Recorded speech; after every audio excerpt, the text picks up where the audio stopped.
There is another school shooting here in the Philippines that happened wherein the perpetrator was a minor. It's the second school shooting in the span of 2 months. Whenever these things happen, the tendency of the people, especially politicians in this country, is to blame it all on mental illness. And I take offense. It has been proven in studies, less than 10% of crimes, not just here in the Philippines, globally, are committed by people who have mental illnesses. And if they do, these are more severe forms of mental illnesses. So the 90% of the people who are committing these crimes are people who don't have mental illnesses. Also, a large contingent of people who have psychiatric illnesses actually inflict harm to themselves than towards others.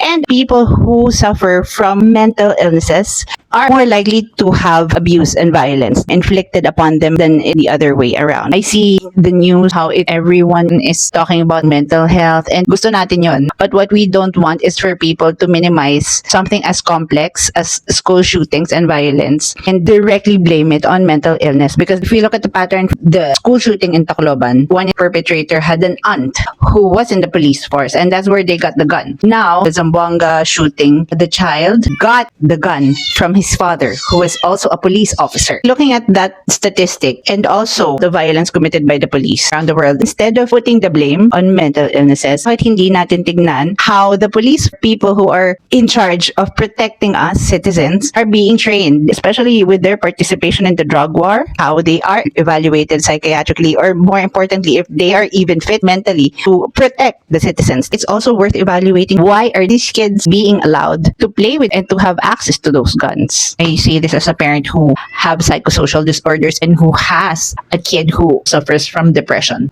We have never been violent towards other people. If kids grow up in loving, healthy homes where they are allowed to open up and they have a really honest and healthy relationship with their parents, I don't think that they would resort to violence. It's super absurd that if we have determined a correlation globally between exposure to violence and violence in kids, why is it that every time that these things happen, our first response is to put more police force inside campuses than investing more into relationship with our kids, more into solutions to systemic issues that drive people to commit violent crimes: poverty, unemployment, lack of housing, unequal access to healthcare and education, addiction, oppression of marginalized people, fostering a society where violence is not celebrated or normalized by adults, and keeping the police accountable for all their actions and ensuring that they are fit emotionally, mentally to respond without brutality towards the citizens that they are trying to protect. If we are trying to look at the elephant in the room, we are definitely looking at the wrong elephant.